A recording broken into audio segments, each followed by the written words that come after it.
anak pintar, kalau kamu tidak bisa mengasuhnya, bahaya. Karena anak pintar cenderung menjadi orang gagal di masa depannya. Jadi, kamu harus dengerin video ini sampai habis.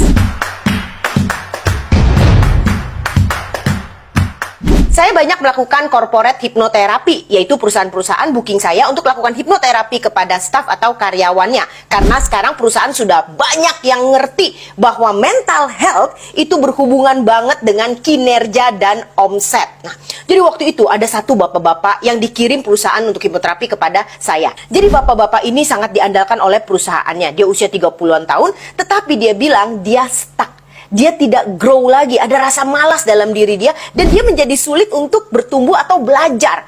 Akhirnya kita cek mental block, apa yang membuat seseorang menjadi seperti itu. Akhirnya dia kembali ke masa SD-nya. Ternyata waktu SD dia sangat brilliant. Dia pintar sekali. Dia nggak usah belajar, selalu ranking 1. Nah, itu yang membuat si malas itu lahir di dalam diri si SD. Si malas itu selalu merasa, ngapain belajar? Saya nggak usah belajar, itu saya sudah ranking 1. Nah, si malas itu yang bertumbuh dan sekarang ada di dalam si bapak-bapak itu. Sehingga si malas itu selalu membuat bapak itu kalau mau belajar atau mau upgrade dirinya, selalu bilang, besok aja.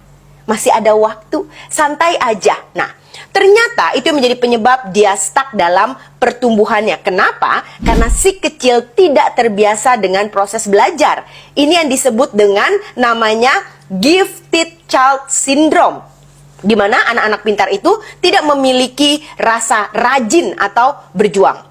Lalu ada lagi, kali ini bukan klien korporat, tapi dia seorang anak kuliah. Nah, anak kuliah ini itu tiba-tiba dibawa sama orang tuanya karena dia down.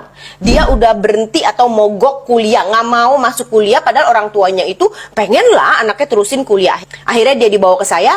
Ternyata penyebabnya adalah ada perasaan down. Dia hancur karena dari kecil sampai SMA itu dia selalu nomor 1 di daerahnya. Dia selalu apapun itu mendapatkan selalu nomor 1. Nah, ketika dia dibawa ke kota yang lebih besar, di mana di kampus itu lebih banyak lagi kumpulan orang-orang pintar, di situ dia baru tahu ternyata dia tidak lagi nomor 1. Banyak banget yang lebih pintar dari dia. Akhirnya dia down. Sampai ada pemikiran-pemikiran ingin mengakhiri hidupnya. Dan dia benar-benar mogok kuliah dan gak mau ngapa-ngapain. Di rumah aja orang tuanya sampai panik. Ini namanya bright child syndrome.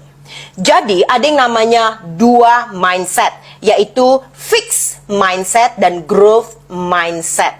Bagi anak-anak atau orang-orang yang dari kecilnya sudah pintar, dia memiliki fixed mindset. Dia merasa nggak usah ngapa-ngapain, dia sudah pintar. Nggak usah berproses, nggak usah berjuang, dia sudah pintar.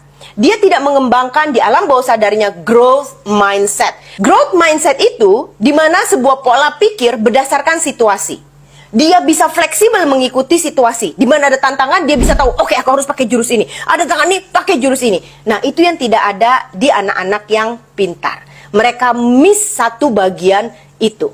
Jadi, ketika mereka yang selalu terbiasa pintar divalidasi, dipuja-puja, ketika masuk ke tantangan yang lebih besar, di mana dia tidak lagi menjadi nomor 1, dia hancur, down.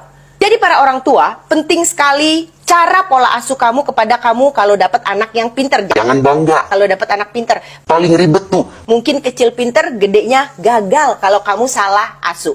Langit, ada langit lainnya. Ketemu anak pintar lainnya yang jago belajar, habislah kamu.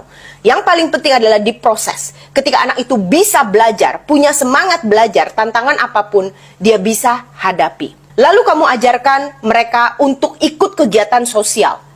Anak pintar itu sombongnya setengah mati.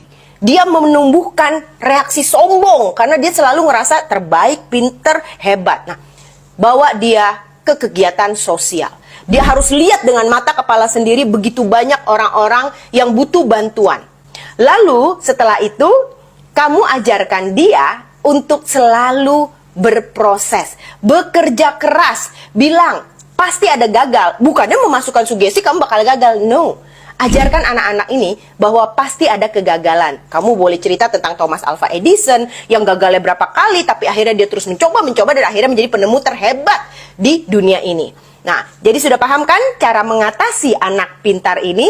Karena jangan sampai anak pintar kamu itu nanti ketika dewasa datang hipnoterapi karena hidupnya hancur, down, dan menjadi orang yang benar-benar down atau gagal total.